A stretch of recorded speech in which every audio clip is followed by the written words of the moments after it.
Welcome to the Deep Dive. Today, we're plunging into two worlds that are, well, really shaping everything we do online. That's right.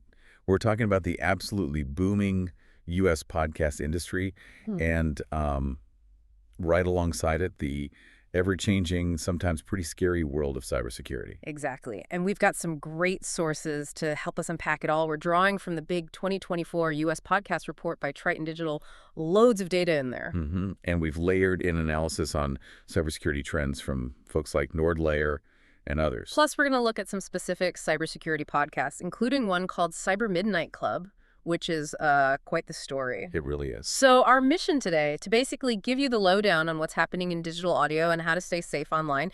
You might hear some things that genuinely surprise you, some real aha moments, I think. It's a fascinating mix, isn't it? You've got this explosion in audio content, this kind of democratized media taking off. Yeah. And then the actual digital pipes carrying all this stuff, plus our daily lives, facing more and more complex threats. Understanding both sides isn't just for tech geeks anymore. No, it's for everyone. It really affects your digital well-being. Absolutely. Okay, so let's start with the podcasts. The growth in the U.S. is just staggering. The numbers are wild. They really are. We're talking 44.2% of the U.S. population listening to podcasts monthly in 2024, nearly half the country. That's a huge number. And it's not just a blip. It's up 9.6% just in the last year. Wow. And if you look back 3 years to 2021, it's jumped 23.1%. That kind of sustained fast growth, it tells you podcasts aren't niche anymore. Not at all. They're mainstream, a major force. Exactly. It shows they're really baked into people's daily routines now, changing how we get information, how we get entertained. So who is listening? Because that's changing too, right? The report highlights that listeners tend to be younger, more educated, more affluent. Which is, the golden demographic for advertisers. Right, but it's getting more diverse too, isn't it? Massively so. And some of the growth segments really challenge old ideas, like the 55-plus demographic. Yeah. It's up 32.6% in just the past year. 32% for 55 plus. Yep, and over 3 years, it's up 62.1%. Wow, okay. So much for podcasts just being for millennials and Gen Z. Exactly. It completely flips that script. It suggests older listeners are really embracing the flexibility, the on-demand nature of audio. Maybe it's the convenience, listening while doing other things. Could be, or just finding content that actually speaks to them. What about other groups? Well, we're seeing big jumps in ethnic diversity, too. Hispanic listeners are up 6.3% in the last year and 26.3% over 3 years. Okay. Black African-American listeners also showing significant increases. It really underlines that the appeal is broadening out. Content's getting more diverse, more targeted. And gender, still mostly male. It used to be, but that's shifting, too. Female listeners, 18-plus POC, grew 3.4% last year and nearly 9% over 3 years. So we're seeing a definite move towards more gender balance. So these shifts, age, ethnicity, gender, what does it say about podcasts as a medium? Is it just more adaptable than, say, TV or radio? I think that's a huge part of it. Podcasts are incredibly flexible. You listen when you want, where you want, on whatever device. Right. And creators can target really specific niches, create authentic content that connects deeply. It's not like broadcast trying to hit everyone at once. This on-demand personal connection lets podcasts reach demographics that maybe traditional media struggled with. Makes sense. So how are people actually listening? You mentioned devices. Overwhelmingly mobile. Phones are king. How much? 92% of all podcast downloads are on mobile devices. 92. Okay, so it's truly an on-the-go medium. Commuting, gym, chores. Pretty much. Smart speakers are tiny in comparison, like 2.9%. Desktops even less, 2.6%. It's all about the phone. Which means if you make a podcast... It has to work seamlessly on mobile. That's where your audience is. And the apps they use. Still, Apple and Spotify dominate. For new episode downloads, yes. Apple Podcasts is the big one, almost half, 49.1%. Spotify's next at 19.4%. Okay, but here's the twist, right? The sort of aha moment in the report. This is where it gets really interesting, yeah. Despite Apple and Spotify leading in those RSS downloads, YouTube is the most preferred platform overall for actually consuming podcasts. YouTube? A video platform for listening to audio. How does that work? It's a huge indicator, isn't it? It suggests for many people the podcast experience isn't just audio anymore. They like having something visual, even if it's just a static image or, video of the hosts. Or maybe they're just already on YouTube for other stuff. That too. Familiarity, the discovery algorithms, it all plays a role. But the takeaway for creators is huge. Meaning? Meaning you can't just think audio only anymore. Having a presence on YouTube, even a simple one, is becoming essential for reach. It's not just an add-on, it's strategic. Right. It's where a lot of the audience actually prefers to be. And these platforms, they attract different crowds, don't they? They do. Each platform cultivates a slightly different listener profile. It's quite distinct. Like what? Well, Spotify tends to draw the youngest audience of the big platforms. Okay. Apple Podcasts caters more to the most affluent listeners. Right. And YouTube, it pulls in predominantly male listeners, and interestingly, a higher proportion of people who are new to podcasts. Ah, so YouTube is like a gateway drug for podcasts. Kind of. It seems to be where many people first dip their toes in, maybe because they're already comfortable with the platform for video. So what does this tell us about how people get hooked? It sounds like new people are finding podcasts and then sticking around longer. Exactly. The data shows podcasts are attracting new listeners. And crucially, as these listeners get more familiar, they spend more time listening. That fuels deeper engagement. And the tenure data backs this up. It does. Apple Podcast users generally have more established listening habits. They've been listening longer. YouTube users are more likely to be the newcomers. So maybe they start on YouTube, get the hang of it. And then maybe they deepen their habit, either staying on YouTube or exploring other dedicated audio apps. It shows the ecosystem is working, converting casual viewers into regular listeners. Fascinating. Okay, let's shift gears to what people are listening to. Content is king, as they say. What are the big genres? The top three really dominate. News is number one, with 25% of all downloads in 2024. 25%, that's up from last year, right? Yeah, it was 22% in 2023. The report suggests the U.S. election cycle likely played a big part in that bump. Makes sense. What's next? Comedy is second at 19%, and true crime is third, holding steady at 13%. So news, comedy, true crime, that's more than half of all downloads right there. Over 50%, yeah. But it's not just what's popular, it's how these genres get consumed that's interesting. How so? Well, think about timeliness. News and sports podcasts are overwhelmingly listened to as new episodes, like 87% for news, 82% for sports. Because you want the latest score, the latest headline. Exactly. It's immediate consumption. Wow. But then you have other genres. The ones you can binge. Precisely. The back catalog powerhouses, as the report calls them. Things like kids and family, history, true crime. They see way more downloads of older episodes. Okay. For example, kids and family. Only 64% of downloads are new episodes. That means 36% are old ones. History and true crime are around 45% back catalog listening. So people find a show they like and just go back to the beginning. Yep. It suggests the content is evergreen or just really binge-worthy. That's great for creators in those genres because their old stuff keeps getting listened to. I know, I've definitely gone down a few true crime rabbit holes myself. Haven't we all? So these different genres, they obviously attract different kinds of people too. The report breaks that down. Oh yeah, in detail. And it really shows how you can reach specific groups. For example, comedy. Yeah? Leans slightly male, 5'6", 43", split. And it indexes really high for 18 to 24-year-olds, their main motivation. Entertainment. No surprise there. Right. What about true crime? You said people binge it. Heavily female, like 67% female listeners. And it indexes super high for women 18 to 34 and also for listeners identified as mom. Interesting. Why? Their motivation is listed as interesting stories. So it's about the narrative, the puzzle, maybe the human drama. Okay. And news? Skews male, 6'103". Index is high for people with postgraduate degrees and those motivated to learn something new. So it's an audience looking for information analysis. Got it. Any others stand out? Society and culture is interesting. More balanced gender-wise, 4'6", 54", male-female. And it indexes high for Hispanic listeners. Suggests a broad interest in social issues, cultural stories. So basically there's a podcast genre for pretty much everyone. Pretty much. If you've got an interest, there's probably a podcast for it and a specific demographic listening. Okay, who are the big players making all this content? The networks? In terms of sales networks, iHeart Audience Network is the leader. Huge numbers, 67 million average weekly downloads. 67 million, wow. Yeah. Then you've got SiriusXM Podcast Network, NPR, Wondery, Odyssey. Those are the other big ones driving a ton of content. And individual shows, what topped the charts? NPR News Now was #1 overall. Makes sense given the news category dominance. Right. Other big ones were Up First, also from NPR, and Crime Junkie, which we know is huge in true crime. Any surprises? Well, maybe not surprised, but the top 20 list really shows the influence of politics. Hmm. You see shows like The Dan Bongino Show, The Megyn Kelly Show, The Charlie Kirk Show, and Pod Save America, all up there. So a real mix of political viewpoints resonating. Exactly. It reflects that podcasts are a major space for political discussion across the spectrum.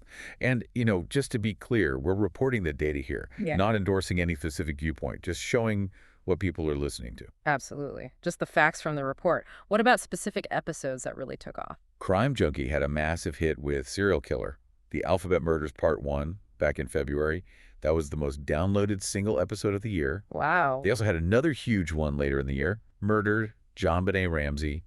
True crime narratives clearly have immense pull. And in news? Making Sense of Trump's Win from Pod Save America was a top debut episode in its first month. Shows how timely political analysis can explode quickly. And the best new podcast overall. That went to Bongino Report Early Edition with Evita from Cumulus Podcast Network. Okay. So, making these lists. Yeah. It takes serious numbers, right? What's the threshold? It's high. To even crack the top 25, you need over 2.1 million weekly downloads. 2 million a week. Yeah. And even for the expanded top 150 ranker, you still need over 228,000 weekly downloads. It's a competitive space. No kidding. And that top 150 list, what does its makeup tell us? Still dominated by the big three genres? Pretty much. Within that top 150, true crime actually has the biggest share of downloads at 20%. News is 18%, comedy 17%. So they remain dominant. What about themes within those shows? Pop culture, entertainment, and family and relationships are big contextual categories. But what's really telling is the named entities mentioned most often. Meaning specific people or places? It's exactly. The report shows the United States, Donald Trump, and Joe Biden are right at the top, along with Ukraine and the Middle East. So current events and politics are just inescapable driving the conversation. Absolutely. It directly reflects what's on people's minds, the big global and national issues. Podcasts have become a key place where people engage with all that. Again, just reporting what the data highlights as the hot topics. It really shows podcasts as both a mirror and a megaphone for society. Okay, let's pivot now.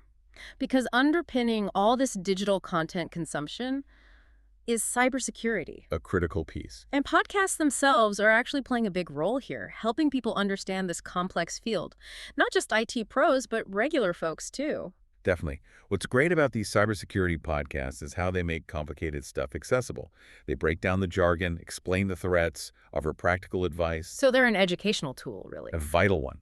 They translate technical details into actionable insights, whether you're securing a business or just your own phone. They help empower people against digital risks. And some of these shows have been around forever, practically. Real pioneers. Absolutely. Take Security Now. Launched way back in August 2005. Hosted by Steve Gibson and Leo Laporte. Steve Gibson, yeah, huge name. Huge. Over 50 years in programming.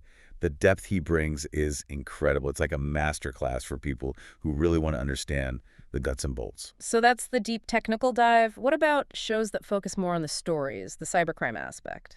There are some brilliant ones there. Darknet Diaries, Jack Rysider's show. Fantastic. Really in-depth stories about hacks, scams, pen testing, told in the way that just pulls you in. I've heard good things about that one. It's excellent. And Hacked, with Jordan Blumen and Scott Francis Winder, takes a similar narrative approach to tech mishaps, often with a bit more humor. So storytelling helps make it relatable. What about just staying up to date? The threat landscape changes so fast. For that, you've got shows like Cyberwire Daily. Dave Bittner gives you that daily briefing, keeps you current. Essential listening for professionals. And Smashing Security with Graham Cluley and Carol Theriault. That's more conversational, weekly, breaks down the news with analysis, and a good dose of personality. Makes it less dry. Right. Sometimes you need that lighter touch. Any others focused on practical advice? Cybersecurity Simplified does exactly what the name suggests. David Barton and Susanna Song deliver short, practical episodes, good for quick takeaways. And Risky Business, another long runner, is highly respected for credible news analysis from industry vets. And there's even one from the NSA. Seriously. Yeah, No Such Podcast. It's fascinating. They share declassified stories about past missions, like tracking bin Laden. It's a rare peek inside an agency that used to be called the No Such Agency. That's wild. A step towards transparency, I guess. A huge step. Shows how podcasts can even make national security topics more understandable. Okay, speaking of unique voices and transparency, let's talk about Cybermidnight Club and Alberto Daniel Hill. This sounds like a totally different kind of cybersecurity podcast. It really is. What's fascinating here is Alberto himself and his commitment to what he calls radical transparency. What does that mean in practice? Well, he's an expert, no doubt, but his backstory is unique. He's known as Uruguay's first jailed hacker from a 2017 case called Operation Bitcoins, Okay. a charge he still denies, by the way. But he talks openly about it, even about collaborating with Interpol at times. He gives you this perspective from both sides of the cyber fence, which is incredibly rare. So he doesn't shy away from his past. Not at all. He even admitted once to deliberately infecting his own computers with malware, just out of curiosity, to see how it worked, risking his own setup. That level of openness builds a different kind of connection. I can imagine. So how does that translate into the podcast itself? What's the vibe? It gives him unique insights into things like the dark web, current threats, stuff he knows firsthand. The show itself, it's been on Spotify since late 2018, often uses X Spaces for live, unscripted talks. Live and unscripted. In cybersecurity, yeah. They can be raw, engaging, sometimes a bit chaotic. He brings on all sorts of people, victims of scams, former cybercriminals, activists, other experts. It's like listening in on these really intense, unfiltered conversations about the digital underworld. Wow, that sounds gripping. Almost like a secret hacker meeting, as you said. Yeah. What kind of topics do they actually tackle in these spaces? A huge range, often hitting really sensitive stuff head on. They've done deep dives into the romance scam epidemic, how those cons work psychologically, the damage they do. Brutal stuff. Yeah. And they don't shy away from government surveillance either. They've discussed things like Pegasus spyware, which was allegedly used extensively in Mexico against journalists and activists. Pegasus, that's Uh, the really nasty one that can basically take over your whole phone. Exactly. Extracts everything, calls, messages, even encrypted ones, location, turns on the mic and camera. The podcast explores the implications of tools like that for freedom and safety, especially when reports suggested hundreds of Mexican numbers were targeted. Chilling. What else? They get into hacker ethics, stories of resilience, people trying to turn their lives around after being involved in cybercrime. There's even one episode titled, Log Into Hell, the Uruguayan hacker who found a flaw and lost his life, which hints at the real dangers involved. Sounds intense. And you mentioned a contrast they draw between Mexico and Uruguay. Yeah, this is a really striking part of their discussions. They paint Mexico as facing this dangerous mix of narco-state symbiosis, a massive impunity for crimes like homicide, and cartels using tech that's reportedly as good as or better than the government's. Wow. Plus, concerns about state surveillance powers expanding without judicial oversight and extreme dangers for journalists. It's like a really tough environment for digital freedom. In Uruguay. Presented as the complete opposite, a kind of paradise for press freedom, human rights, digital rights, with strong legal checks on surveillance. They highlight Uruguay's more liberal approaches to things like personal drug use or sex work as evidence of a rights-respecting culture. So using these real-world national contexts to show how politics and culture directly impact cybersecurity and online life. Exactly. It makes it tangible. It's not just abstract tech threats. It's about how society and government shape our digital reality, our safety, our ability to speak freely. That's powerful. Given how niche and intense this sounds, how's the podcast doing? Does it have a big following? Well, the numbers show consistent output, over 500 episodes, released by mid-2025. That's impressive dedication. Definitely. Listener numbers aren't huge compared to the top mainstream podcasts, around 13,000 reproductions, 7,000 streams total, but it peaked at over 700 followers. So maybe not massive, but a dedicated niche audience. Precisely. It shows there's real value in that kind of deep, authentic, maybe even controversial content. It builds a loyal community, even if it's not hitting millions of downloads. That unvarnished perspective is clearly resonating with some people. Okay, so that's a fascinating specific example. Let's zoom back out to the broader cyber threat landscape facing businesses. The report data here is largely from Canada, but the trends feel pretty universal. They absolutely are. Cyber threats are consistently the top concern for businesses, especially mid-sized ones. And the scary part? What's that? These mid-sized companies are facing the same level of risk as giant corporations, but without the same resources. The report found 72% of Canadian small and medium businesses, SMBs, got hit by a cyber attack last year. 72%, up from 63% the year before. Yeah, it's really not if anymore, it's when. And for most, it's already happened. So the big question for you, the listener, if you're in business, How do you prepare, especially if you're mid-sized and maybe don't have a huge IT budget? Right. The report flags several key threats and, importantly, mitigation strategies that apply everywhere. Let's break those down. Ransomware first, still a huge problem and getting nastier. Definitely escalating. They're not just locking your files anymore, it's double extortion. Mean. They encrypt your data and steal it. Then they threaten to leak it publicly if you don't pay. Huge pressure. Adds reputational damage to the operational nightmare. Exactly. Yeah. And a lot of it, 62%, originates from the software supply chain. So a vulnerability in one vendor's software update can spread like wildfire. And the cost. It's staggering. Yeah. Average ransomware payments from Canadian mid-sized businesses were over $800,000 in 2024. Imagine that hitting a medium-sized company. It could be fatal. So what's the defense playbook? It starts with the basics, but they're critical. Offline, encrypted backups are number one, physically separate so ransomware can't reach them. Okay. Network segmentation, dividing your network so an infection in one part can't easily spread everywhere. Patching software vulnerabilities relentlessly. And constant employee training on phishing. Because that's often how ransomware gets in, right? A bad click. Very often. Plus, having a practiced incident response plan specifically for ransomware. Know what to do before it happens. Okay, phishing and social engineering. Old tricks, but still working depressingly well. Unbelievably well. 66% of Canadian organizations had a successful phishing attack in 2023. And business email compromise, or BEC. That's the fake CEO email asking for a wire transfer. Yeah, or a fake vendor invoice. Yeah. Super costly. Average loss in Canada was $117,000 per successful attack last year. Ouch. And the report said employees admit to clicking risky links. Yeah, 67% admitted knowingly clicking them.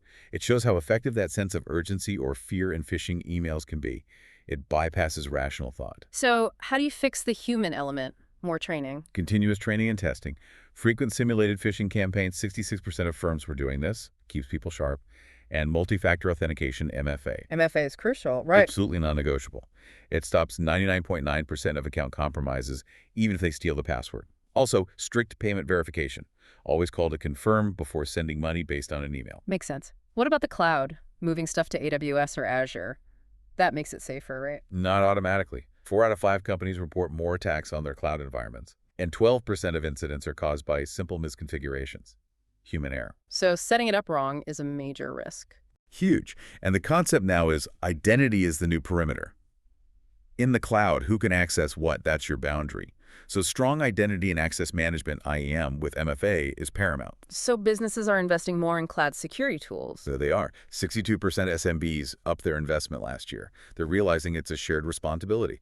The cloud provider secures the infrastructure, but you have to secure your data and configurations within it. Got it. And then there's AI, the double-edged sword. Big time. AI is changing everything, attack and defense.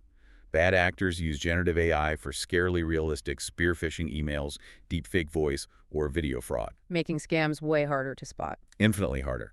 But on the flip side, AI defense tools can analyze threat data vastly faster than humans, spotting anomalies, predicting attacks, a real force multiplier, especially for smaller teams. So companies are looking into AI for defense. Definitely. 79% of SMB leaders are exploring it. But the key is, treat AI as a supplement to skilled humans, not a replacement. Verify vendor claims, and keep your basic security hygiene strong, because AI also powers more sophisticated attacks. Beyond a tech, there's regulation and insurance, getting more complex. And more demanding. New laws like Canada's Bill C-27 or Quebec's Law 25 mean serious data privacy rules and huge potential fines up to $25 million or 5% of global revenue. Makes compliance a top priority. It has to be. But the interesting question the report raises is, can you turn compliance into an advantage? Showing you handle data responsibly can actually win customer trust, especially when data breaches cause so much reputational damage. Good point. And cyber insurance, everyone seems to have it, but it's getting expensive. Very high adoption, 66–82% of mid-sized firms, but premiums shot up 79% since 2021. And insurers are demanding more now. Like what? Like proof of MFA, regular backups, basically better security posture just to qualify for coverage or keep rates down. It's a safety net, but not a substitute for doing the security work yourself. Okay, so connecting all this back, there's this concerning gap, right, between mid-sized companies and large ones. Yeah, the preparedness gap. Mid-sized firms face enterprise-level threats, but often have small business resources. 70% lack dedicated cyber staff. That's a huge vulnerability. It creates this risky cybersecurity middle ground. But what's really fascinating and maybe worrying. The overconfidence. How so? 83% of mid-sized leaders feel well-prepared. Compare that to only 53% of large enterprise CEOs. So the ones with fewer resources feel more prepared. That seems backwards. It suggests a disconnect, maybe the lack of awareness of the true sophistication of the threats they face. Large companies see it more, so they're more realistic. The takeaway for mid-sized businesses: Yeah. adopt enterprise-grade thinking, maybe use managed security providers to get that expertise, but stay agile. Don't overestimate your readiness. Wow. Okay, so we've covered a lot today, from the incredible boom in podcasting, Yeah, reaching almost half the U.S. population, diversifying its audience across age, ethnicity, gender, with YouTube surprisingly being the top platform. driven by genres like news, comedy, and true crime, with unique consumption patterns for each. And giants like iHeart and NPR leading the network pack, but also fascinating niche voices like Alberto Hill's Cybermidnight Club, offering radical transparency. Right alongside the stark realities of the cybersecurity landscape. Escalating ransomware, persistent phishing, cloud challenges, the AI arms race. And the critical need for robust defenses, compliance, insurance, especially for those vulnerable mid-sized businesses. What's really striking is how linked these two worlds are, isn't it? Absolutely. More digital audio engagement means more potential exposure to cyber risks. And cybersecurity podcasts themselves become essential guides through that complexity, bridging the gap. It really is symbiotic. The growth of one relies on the strength of the other. Which leads us to a final thought for you to chew on. Yeah. As our lives get more intertwined with podcasts, and as AI reshapes both content creation and the threats we face, what new kinds of connections, but also what new vulnerabilities might emerge, especially as AI gets deeper into both sides of this equation. And how do we collectively prepare for that future, ensuring we keep getting great content, but also stay secure in our digital life? Something to think about.